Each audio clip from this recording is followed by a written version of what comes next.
The fifth pillar of empowerment, the fifth pillar of MVP is inspiration. And you know, this thought of inspiration, once again, for me is a curious thought. I think back at my life experiences, and I remember when I first listened to a really, really gifted teacher, truly a gifted teacher in our industry, and I thought, wow, if I could ever learn to educate others the way I have just been educated, I'd be home free. That would be it. And I worked and worked and worked to develop the skill of teaching. That was not easy for me. That was a challenge for me. But I ultimately became at least a somewhat effective teacher.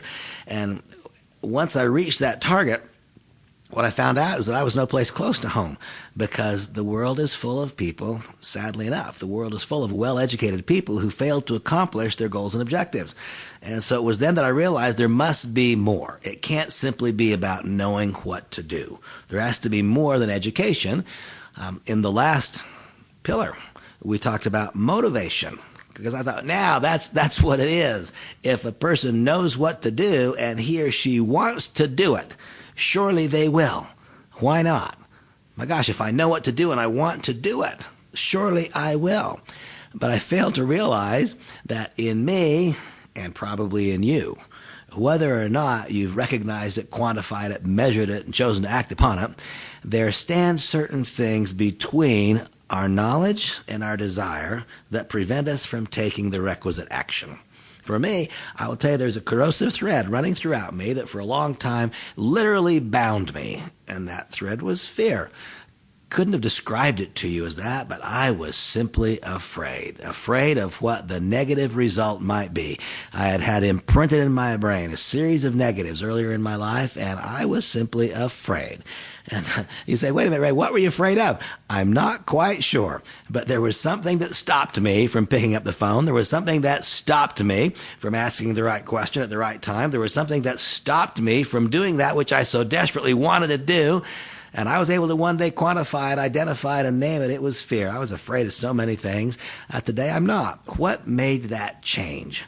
Well, what I've learned is this. There must be some knowledge of what to do. We must have some measure of education. If we know not what to do, then certainly we'll wander aimlessly.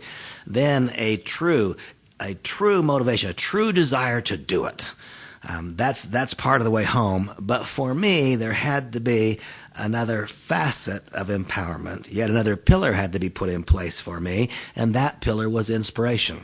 When I knew what to do and I wanted to do it, and then finally a tumbler rolled over and I believed in my heart of hearts that I could. I know what to do, I want to do it, and I believe that I can. That source of inspiration was for me extraordinarily powerful. One day, those fears became replaced with faith. And I believe that when we get out of fear and into faith, when we stop thinking of all the reasons we cannot, and when our first response is we can, at that moment, what has changed? We have truly become an empowered individual, and that because of inspiration. Now, inspiration comes from a variety of places. Inspiration can lead us to do good, lead us to do well. You know when you're in an inspiring environment. You know the difference in inspiration and motivation. Motivation makes us excited, but motivation does not make our heart swell. When we see tears of joy, those are not created by motivation. When we see tears of joy and satisfaction, I promise you there has been some measure of inspiration involved in it. Very plainly put, when you get those little tingles that run up and down your spine, that was not a moment of motivation. Those little tingles that suddenly just cause you to stop and say, wow, that is not a moment of education. That's not a moment of motivation. That is a moment of inspiration. Whether or not you believe it, what I believe is that that's God just letting you know, hey, what you're doing right now is a good thing. What you're engaged in right now is a good thing. Stay at that. That's a moment of inspiration. See, what I believe is that we are spiritual beings here having an earthly experience. That's what I believe. And you don't need to believe that. But I have the confidence and security to freely express to you what I believe. And I believe that the universe bends to meet the needs of those who acknowledge that there is some source of greatness, some power beyond ourselves. And I am so very, very careful because I do not make any effort whatsoever to impose my version of spirituality upon anyone else. I do, however, believe that there is a deep inner longing to be found within each of us that cries out for a God of his or her understanding. In my particular faith tradition, we recognize and honor a man named Augustine who lived about 300 years after Christ. And Augustine said that God made man for himself, and man will be restless until he rests in God.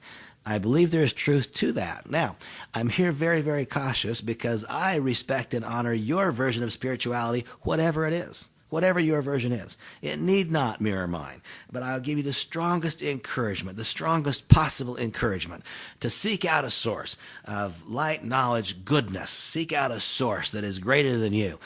Look out upon the world and ask yourself, could you as an individual have created this? No, then there must be some other source. Seek relationship with that source, however it is that you choose to seek it out. I believe that without a spiritual wholeness, that our lives will be hollow. Let me be more specific. I know that in my own case, without a spiritual wholeness, that my life fails to find the meaning which is necessary for true joy.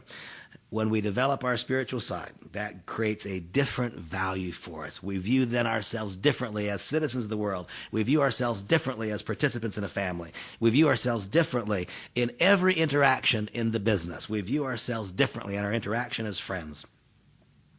We are spiritual beings, first and foremost. I really believe that, all the way to the very center. We are also social beings. I talked about this longing that we have to be a part of a community. The first community we long to be a part of is a family. And we do belong, each of us, to a human family. Some of those remarkably dysfunctional, and a small handful of them healthy and well.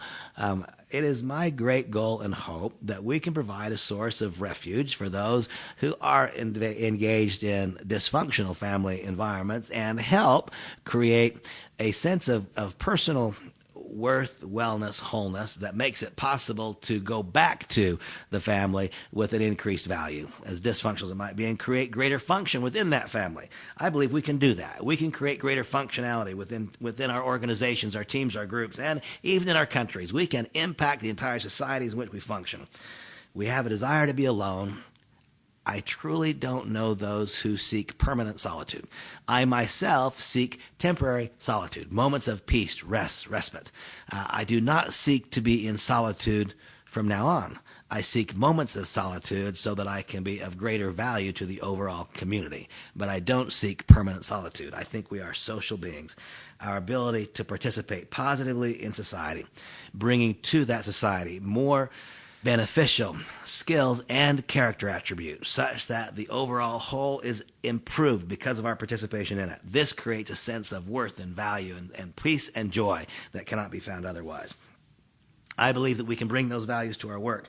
I believe that we can find a proper balance. I remain among the most aggressive entrepreneurial people that you will meet.